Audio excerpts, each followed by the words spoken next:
Dulu saya tanya kenapa saya diuji dengan kanser. Tapi setiap ujian tu ada hikmah dia, membuatkan saya kenal diri saya dan saya belajar untuk jadi kuat.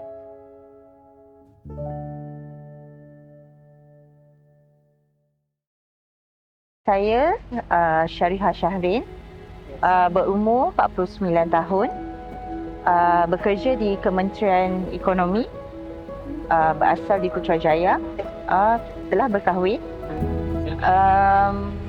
Saya adalah bekas pesakit kanser, stage 3.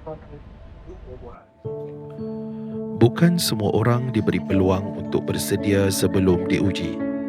Ada berita yang mengubah seluruh hidup dalam sekelip mata. Ini bukan kisah tentang seorang yang sentiasa kuat. Ini kisah tentang seorang wanita yang pernah lemah, memilih untuk bangun semula. Bertahan tanpa pilihan, berjuang demi kesembuhan, dan perlahan-lahan menukar sakit menjadi harapan. Waalaikumsalam. Appointment hari ni Ya, betul. Follow up? Follow up. Doktor mana yang jaga pun? Dr. Tan. Tahun 2020, saya sedar ada ketulan keras di sebelah payudara saya. Okey. Lepas tu, bila saya pergi ke HPJ, lepas dapat appointment semua, and then sampai masa untuk saya tahu result, doktor terus cakap lah saya kanser, stage 3 terus. So masa saya tahu tu macam saya rasa memang down sangat. Saya dah fikir macam ending. Saya fikir ending, saya dah macam saya dah down dah.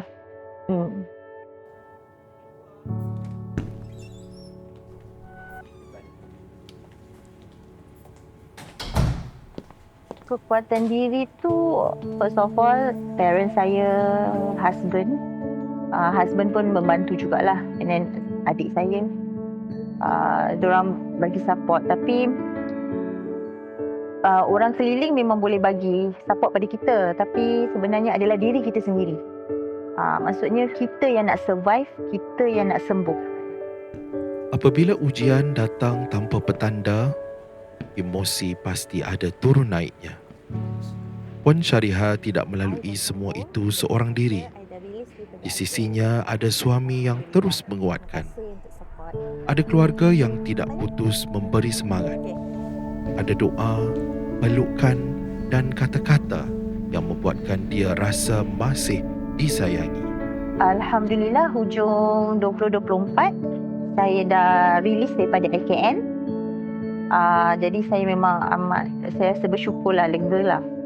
So saya nak pesan pada pesakit kanser, jangan give up. You can pause, but you cannot give up. Pause maksudnya kita berhenti sekejap, sebab kita tak selamanya kita boleh kuat. Tapi kita kena berhenti, lepas tu kita teruskan perjuangan kita. Ada insan yang mengukur kehidupan dengan berapa lama dia hidup.